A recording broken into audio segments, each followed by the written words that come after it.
sur le monticule et bienvenue dans First Pitch. First Pitch?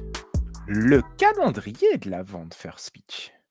Et oui, on a décidé de faire un petit format spécial en cette fin d'année. Un jour, une case. Vous connaissez le principe? Bon, au lieu de chocolat, ce coup-ci, vous aurez une petite histoire de baseball. Alors, installez-vous confortablement et c'est parti. Imaginez, nous sommes le 19 juin 1846, un vendredi d'été. Il fait beau sur les Elysian Fields de Hoboken, dans le New Jersey.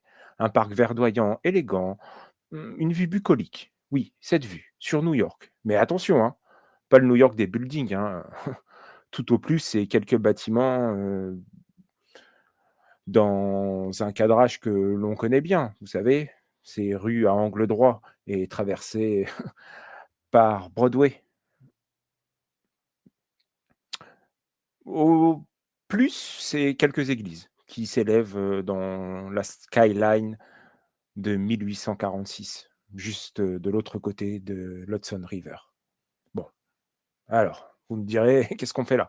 Eh bien, sous les arbres, là, il y a un petit groupe d'hommes en pantalon large, chemise claire, bretelles et chapeau de feutre. Ambiance Charlie Ingalls, le dimanche. Vous voyez, la petite maison dans la prairie. Bon. Devant quelques curieux, il trace un losange dans la terre battue. Quelle drôle d'idée! 4 sacs de sable font office de coin. Bon, ce petit groupe de gentlemen s'appelle les Knickerbockers de New York. Tiens donc, je sais que ça vous rappelle quelque chose, mais ça, c'est une autre histoire encore.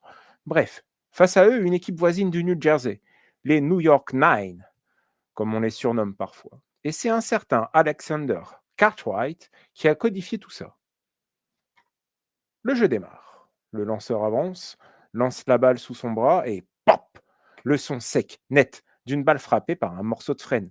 La balle file dans l'herbe, le coureur s'élance, virevolte autour du premier sac. Et voilà, ce jour-là, sans le savoir, ils sont en train d'écrire la première page d'une longue histoire, d'un jeu qui n'a pas encore de nom bien définitif. Mais comment en est-on arrivé là, me direz-vous? Remontons un peu dans le temps. Partons dans le Moyen Âge, en Europe. On joue à des jeux de batte et de balle. En Angleterre, en Irlande, en Écosse, dans les Flandres, dans la Saxe, en France, en Francie. Les noms varient selon les villages. Stool ball, rounder, trap ball, tutball, dog and cat.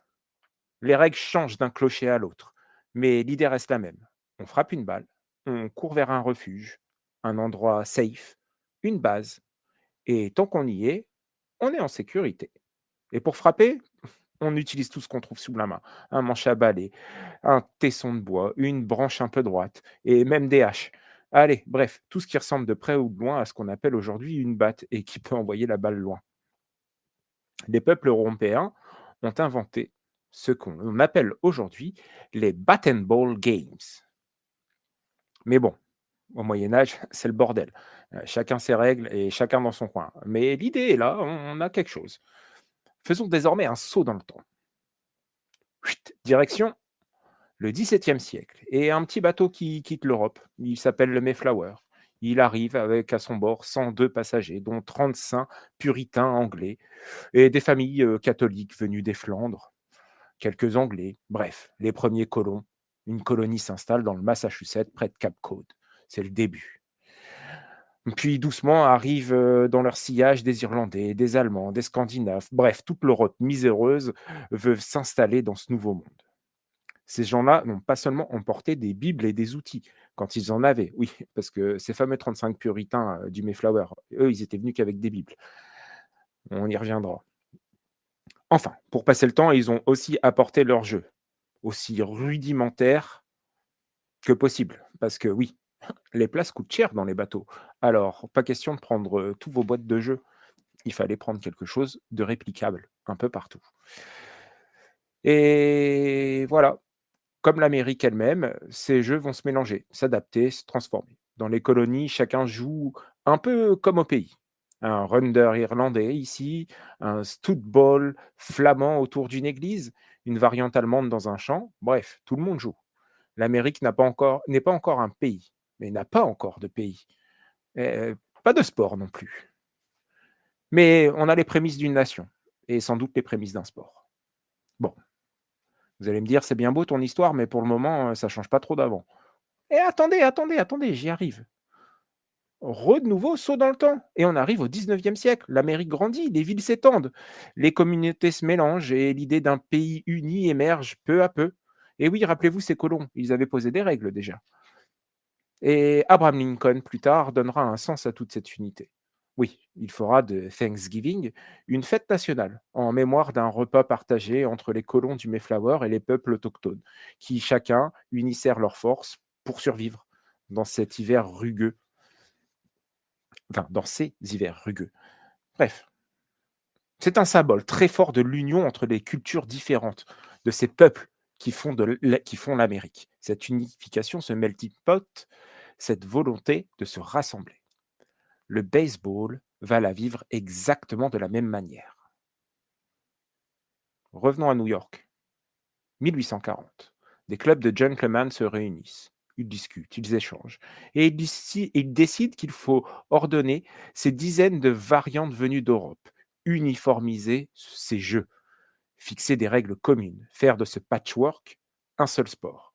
Et c'est ainsi qu'on retrouve notre ami Alexander Cartwright, membre des Knickerbockers, qui codifie le jeu en 1845. Comme les colons du Mayflower ont posé des règles pour vivre en communauté, ici, on pose des règles pour s'affronter entre gentlemen. 3 retraits par manche, 9 contre 9, un vrai diamant et la première forme d'arbitrage moderne.